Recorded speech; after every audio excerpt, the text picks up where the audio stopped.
L'automne 1888, un quartier de Londres vit dans la peur. Dans les rues sombres de Whitechapel, un tueur inconnu va entrer dans l'histoire. Nous sommes dans l'East End, l'un des quartiers les plus pauvres de la ville. Rues étroites, logements insalubres, surpopulation. C'est un endroit oublié des élites. La misère y est partout. Alcoolisme, chômage, prostitution. La police manque de moyens et la criminalité est déjà très élevée. La Metropolitan Police patrouille, mais le quartier est un labyrinthe. Entre les ruelles et le brouillard, il est presque impossible de tout contrôler. Puis, à partir d'août 1888, les journaux commencent à parler d'une série de meurtres mystérieux. Un tueur qui semble frapper la nuit et disparaître sans laisser de traces. Très vite, la presse lui donne un nom.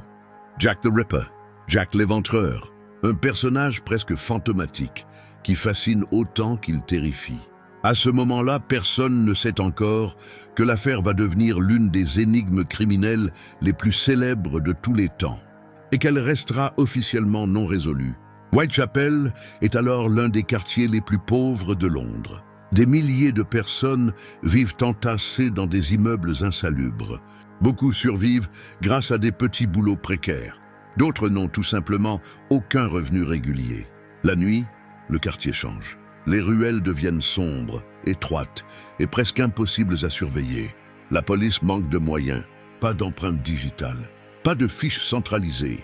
Chaque enquête repose presque uniquement sur des témoignages. Même la médecine légale est balbutiante. Les analyses sont imprécises, parfois contradictoires. Whitechapel est un lieu de passage constant. Des inconnus arrivent, repartent, disparaissent sans laisser de traces. Pour un criminel, c'est le terrain idéal.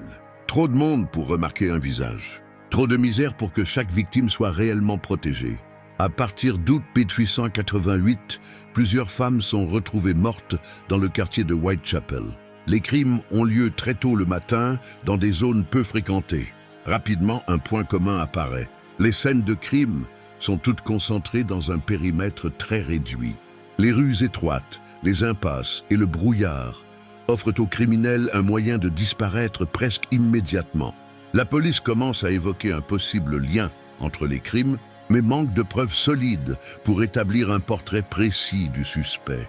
Pendant ce temps, les journaux s'emparent de l'affaire. Chaque nouveau meurtre alimente la peur et l'imaginaire collectif. Le tueur n'est plus seulement un criminel, il devient un personnage. Le mythe de Jack l'Éventreur est en train de naître. Très vite, la presse joue un rôle central. Les journaux londoniens se livrent une véritable course au sensationnel. Chaque article amplifie la peur. Les titres deviennent plus alarmants que les faits eux-mêmes. Pour la population, le tueur semble omniprésent. Même ceux qui sont loin de Whitechapel se sentent menacés. La police enquête désormais sous pression constante. Chaque erreur est critiquée. Chaque silence devient suspect. Des lettres prétendument écrites par le tueur sont publiées.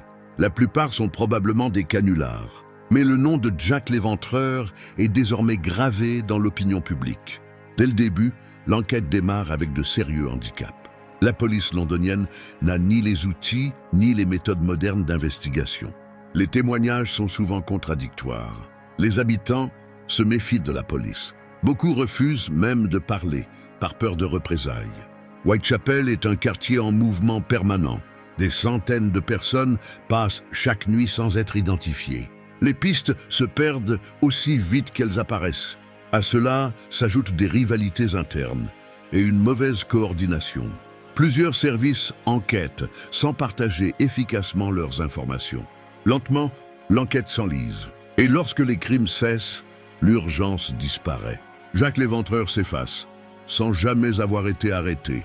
Avec l'échec de l'enquête officielle, de nombreux suspects vont apparaître au fil des années. Médecins, artisans, voisins, parfois même des personnalités influentes. Chaque hypothèse repose sur des indices fragiles, des témoignages tardifs, des coïncidences ou des interprétations modernes.